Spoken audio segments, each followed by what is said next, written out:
आपके साथ करेंगे। न्यूज 18 की खबर का बड़ा असर हुआ, सिपाही अभ्यर्थियों को बड़ी राहत मिल गई है। अब ईडब्ल्यूएस और एनसीएल की कट ऑफ तिथि से छुटकारा मिला।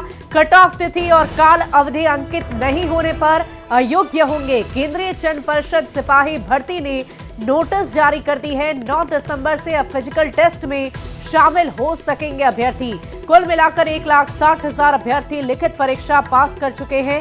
2022 और 2023 के एनसीएल और ईडब्ल्यूएस मांगे जाने का हो रहा था विरोध। पिछले 8 दिनों से हजारों छात्र लगातार आंदोलनरत थे और इसका नतीजा ये हुआ है कि 9 दिसंबर से सभी अब फिजिकल टेस्ट में शामिल हो सकेंगे।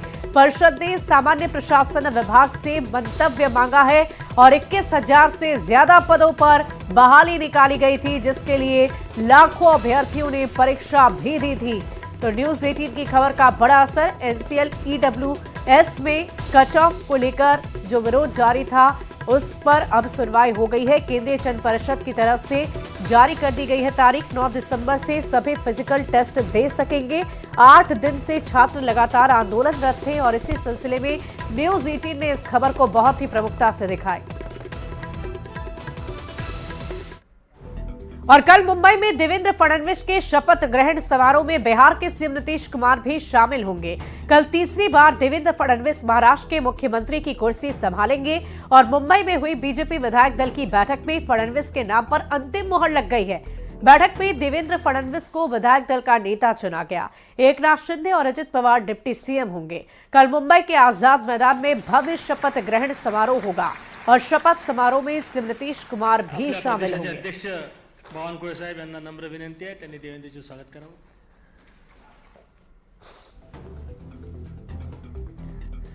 बढ़ते आगे, नेता प्रतिपक्ष तेजस्वी यादव का कार्यकर्ता दर्शन सह संवाद कार्यक्रम मुंगेर से शुरू हो गया है और अपनी यात्रा की शुरुआत करते हुए तेजस्वी यादव सीएम नीतीश और बीजेपी पर जमकर बरसे हैं। तेजस्वी यादव ने आरोप लगाया कि बिहार में सरकार माफिया चला रहे हैं। सीएम नीतीश की 15 दिसंबर से प्रस्तावित यात्रा पर तंज कसते हुए उन्होंने कहा कि उससे 200 से 250 करोड़ रुपए फालतू के खर्च होंगे। तेजस्वी यादव ने 2025 में चुनाव जीतने पर 200 यूनिट बिजली मुफ्त देने का वादा कर दिया है।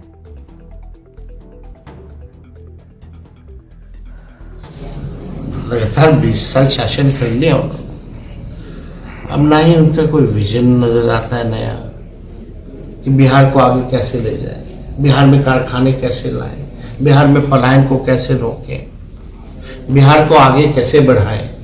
कोई एक विजन बता दो जो आज तक मुख्यमंत्री जी ने बताया हो कि हम बिहार को आगे कैसे ले जाएंगे।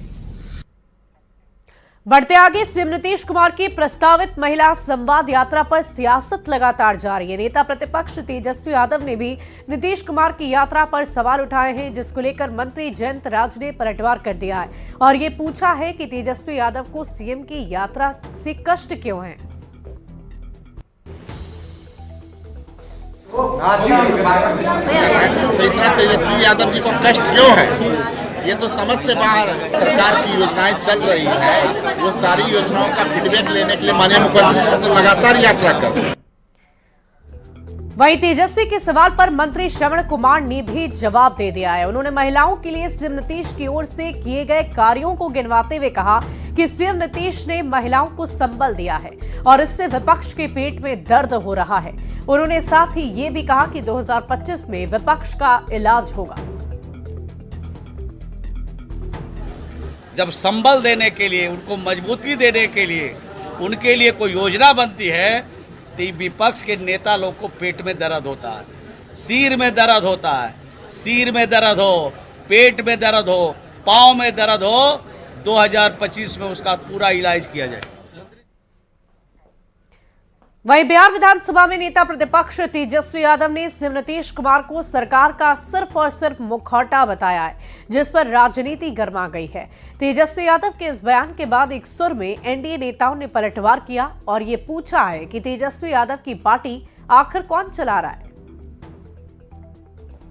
भूल गए ये उनकी माताजी का कार्यकाल नहीं है और न ही उनका कार्यकाल है जो 9वीं फेल है। नीतीश कुमार जी एक सुलझे हुए इंजीनियर व्यक्ति है और आज से नहीं, 2005 से जब से एनडीए की सरकार आई है, नीतीश कुमार जी ने बिहार को बहुत विकास के मायने में, विकास के पैदान पे बहुत ऊंचा ले जाने का काम किया है। भाई तेजस्वी जी खुद एक अयोग्य व्यक्ति है, इस कारण से राष्ट्रीय जनता दल का संचालन एक हरियाणा का व्यक्ति करता है। आदरणीय लालू प्रसाद जी कागज पे राष्ट्रीय अध्यक्ष, लेकिन पूरा राष्ट्रीय जनता दल का संचालन एक हरियाणा का व्यक्ति करता है। तो दिक्कत यह है कि जो जिस प्रकार का चश्मा पहनता है उन्हें चीजें उसी प्रकार की दिखती है। इर्द गिर्द के लोग सरकार नहीं चलाते भैया, तेजस्वी यादव क्या बोलेंगे वो अपने खुद सुनते हैं, और जनता उनको कितना समझती है वो सबको पता है। इसलिए तेजस्वी यादव पर हम कोई कमेंट भी नहीं कर रहे हैं, क्योंकि उनकी यात्रा उन्हीं की होती है, दूसरी किसी की यात्रा नहीं होती है। हम विकास की यात्रा करते हैं, हमारे माननीय मुख्यमंत्री जी विकास की यात्रा करते हैं। बढ़ते आगे, सुरक्षा को लेकर धमकी मामले में अपने ऊपर लगे आरोप पर पूर्णिया सांसद पप्पू यादव बेफर उठे हैं। पप्पू यादव ने पूर्णिया पुलिस से सवाल पूछे हैं कि जो इतने फोन कॉल्स और एमएमएस से मुझे धमकी मिली है उसकी जांच का आखिर क्या हुआ। साथ ही इस मामले को कोर्ट में ले जाने की बात उनकी तरफ से कही गई। पप्पू यादव ने कहा कि अगर आरोप सही साबित हुए तो वो इस्तीफा दे देंगे, और इतना ही नहीं, पप्पू यादव ने पूरे मामले की सीबीआई से जांच करवाने की मांग की है। पुलिस के अनुसार सांसद पप्पू यादव के सहयोगियों ने आरा से गिरफ्तार हुए राम बाबू यादव को पैसे का लालच देकर धमकी देने के लिए कहा था। 2 लाख की बात कर रहा है, उसको 2000 रुपया देगा। 2000 रुपया किसने दिया, उसको आप अरेस्ट क्यों नहीं कर रहे हैं, और उसका नाम क्यों नहीं कर रहे हैं कि 2000 रुपया इसको किसने दिया। तो आप ना उसको अरेस्ट कर रहे हैं, ना उसका नाम बता रहे हैं, ना उसका कॉल डिटेल आपने टेलीफोन का दिया, ना आप वो 2 वीडियो की बात कर रहे हैं।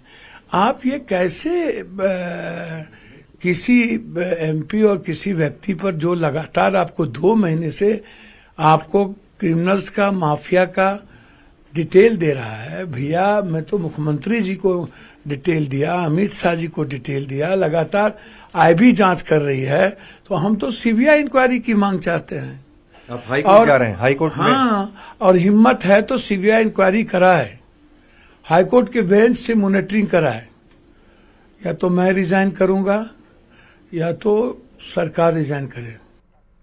और पप्पू यादव को धमकी मामले में पूर्णिया पुलिस के खुलासे पर कांग्रेस विधायक अजीत शर्मा ने बड़ा बयान दिया है। अजीत शर्मा ने कहा है कि अगर Z+ सिक्योरिटी के लिए सांसद पप्पू यादव ऐसा कर रहे हैं तो पुलिस को इसकी जांच करनी चाहिए, और जो भी दोषी हो उसके खिलाफ कड़ी से कड़ी कार्रवाई की जानी चाहिए। आदरणीय पप्पू यादव सांसद है, और अगर पुलिस ये छानबीन में पाया है कि उनके आदमी ही कर रहे हैं, पहले तो ये था कि कौन बिश्नोई है वो धमकी दे रहे हैं, अभी सामने में आया है लॉ एंड ऑर्डर जो पुलिस लोग है वो निकाला है कि उनके ही आदमी जेट सिक्योरिटी फोर्स के लिए ये सब ड्रामा कर रहे हैं। ये तो जांच का विषय है। मैं चाहूंगा कि ये लॉ एंड ऑर्डर का स्थिति है, जो भी पुलिस है इसको सही जांच करे, और जो दोषी है उस पर कड़ी से कड़ी कार्रवाई होनी चाहिए। शिक्षा मंत्री सुनील कुमार ने शिक्षकों की ट्रांसफर पर कहा है कि फिलहाल जो शिक्षक किसी बीमारी के शिकार हैं, किसी निजी परेशानी से गुजर रहे हैं या फिर पति पत्नी है, वैसे मामले में 1 से 15 तक ऐच्छिक ट्रांसफर के लिए पोर्टल पर आवेदन ले रहे हैं, और जो सामान्य ट्रांसफर पॉलिसी है उसके तहत सभी लोग जिले के अंदर होंगे। परीक्षा की जो परीक्षाएं रह गई हैं वो जब पूरा हो जाएंगी तभी हम लोग लागू करेंगे जो उदार नीति हमने कहा है। अभी जो खास करके अगर किसी को व्यक्तिगत परेशानी हो, वो विधवा हो या फिर असाध्य रोग से ग्रसित हो, या हस्बैंड वाइफ का मामला हो कि दोनों गवर्नमेंट सर्वेंट हैं, शिक्षक हैं, वैसे ही सिर्फ मामले 1 से 15 तक हम लोग पोर्टल पर इनवाइट कर रहे हैं। वहीं राहुल गांधी के संभल पर सियासत करने पर जीतन राम मांझी ने निशाना साधा है। मांझी ने कहा है कि अगर शांति कायम करने के लिए कोई जाए तो कोई दिक्कत नहीं है, लेकिन ये लोग वहां जाकर कोर्ट के फैसले को चुनौती दे रहे हैं और भावना भड़काने की कोशिश कर रहे हैं। ऐसे में सरकार ने अगर उन्हें संभल जाने से रोका है तो कोई गलत नहीं है। फिर वहाँ जाने से क्या फ़ायदा है? सारा काम सरकार जब कर रही है, न्यायालय का आदेश हो गया है, उसको मानना चाहिए। जानबूझ करके जा करके कुछ उत्तेजना फैलाने का अगर इन लोगों का ये है तो सरकार कैसे उनको अलाउ करेगी? इसलिए उनको जाना वहाँ नहीं चाहिए था, और सरकार उनको रोका है तो कोई गलत नहीं रोका है। वहीं राहुल गांधी और उनके प्रतिनिधिमंडल को संभल जाने से पुलिस ने रोक दिया है, जिसके बाद वो वापस लौट गए। लेकिन राहुल के इस दौरे पर एनडीए नेताओं ने पलटवार किया है। बिहार के डिप्टी सीएम सम्राट चौधरी ने ये कह दिया कि राहुल गांधी वहां जाकर अराजकता फैलाना चाहते थे। गांधी अराजकता फैलाना चाहते हैं, इसलिए रोका गया, जबकि उत्तर प्रदेश की सरकार ने स्पष्ट तौर पर कहा है कि 10 तारीख तक कोई भी पॉलिटिकल एक्टिविटी किसी भी पार्टी का नहीं होगा। तो इनको जाना ही नहीं चाहिए। ये जानबूझकर उत्तर प्रदेश में अराजकता फैलाना चाहते हैं। बढ़ते आगे, केंद्रीय मंत्री जीतन राम मांझी ने एयरपोर्ट अथॉरिटी ऑफ इंडिया के अधिकारियों के साथ बहुत ही अहम बैठक की है और गया से विमान की संख्या बढ़ाने पर चर्चा की है। बैठक के बाद मांझी ने कहा कि अधिकारियों ने हर तरह की सुविधा का भरोसा दिलाया और कम से कम 2 अप और डाउन इंडिगो की फ्लाइट पर सहमति बनी हुई है। गया से दिल्ली के बीच विमान सेवा 10 से 15 दिन में शुरू की जाएगी। मांझी ने ये मांग रखी है कि दिल्ली की जगह हिंडन एयरपोर्ट से अगर गया के लिए विमान सेवा मिलती है तो उससे ज्यादा फायदा होगा। सुविधा वहाँ से हमको मिलेगी और आज एग्री हुए लोग कि कम से कम 2 अप एंड डाउन वहाँ पर इंडिगो के जहाज़ें चलेगी जल्दी ही, ये 10-15 दिन में शुरुआत कर रहे हैं।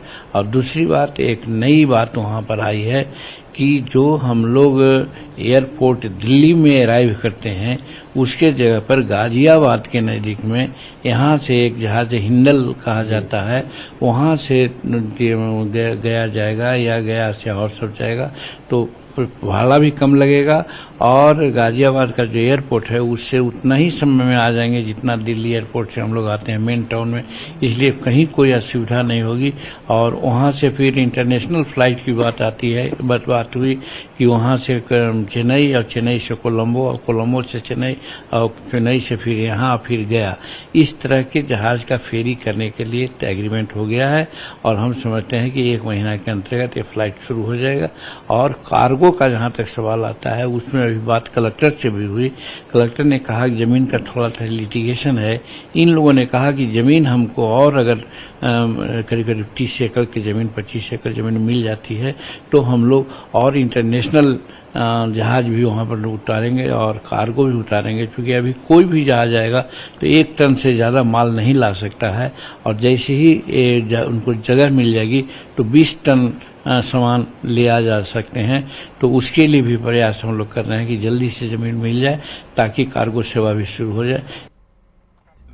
बढ़ते आगे, सीतामढ़ी में 5 दिसंबर को तिरहुत स्नातक क्षेत्र से विधान पार्षद के लिए उपचुनाव होने और उससे ठीक पहले डुमरा पुलिस ने एक लग्जरी कार से 1,56,000 रुपए बरामद कर लिए। पुलिस इस दौरान गाड़ी से प्रशांत किशोर की पार्टी जन स्वराज का पैम्पलेट भी मिला है। गाड़ी पर भारत सरकार ने लिखा हुआ था। आपको बता दें कि तिरहुत क्षेत्र से जन स्वराज के विनायक गौतम उम्मीदवार हैं। चुनाव से ठीक पहले हिरासत में लिए लोगों पर वोट के बदले नोट बांटने का आरोप लगा है। पुलिस इस पूरे मामले की जांच पड़ताल में जुटी है। 1,56,000 रुपए कैश एवं कैश के अलावा जो है जन स्वराज पार्टी से संबंधित कुछ पैम्फलेट्स, मतदाता वॉल्यूम इत्यादि जो प्रचार प्रसार की सामग्री, कुछ मटेरियल जो है वो बरामद किए गए एवं गाड़ी के ड्राइवर के अलावा 2 लोगों को भी डिटेन किया गया। साथ में विधि संबंध जो कार्रवाई है वो अभी की जा रही है। और सोमवार को दानापुर के फुलवारी शरीफ में ट्रांसफार्मर ब्लास्ट हुआ और एक महिला की मौत हो गई थी, जबकि 2 की स्थिति गंभीर बताई गई, जिनका इलाज चल रहा है। पूर्व केंद्रीय मंत्री और बीजेपी नेता रामकृपाल यादव ने अस्पताल में जाकर पीड़ित परिवार से मुलाकात की है। राज्य सरकार से इलाज के लिए हर संभव मदद की अपील की है। रामकृपाल यादव ने इस हादसे के पीछे बिजली विभाग के अधिकारियों की लापरवाही बताई।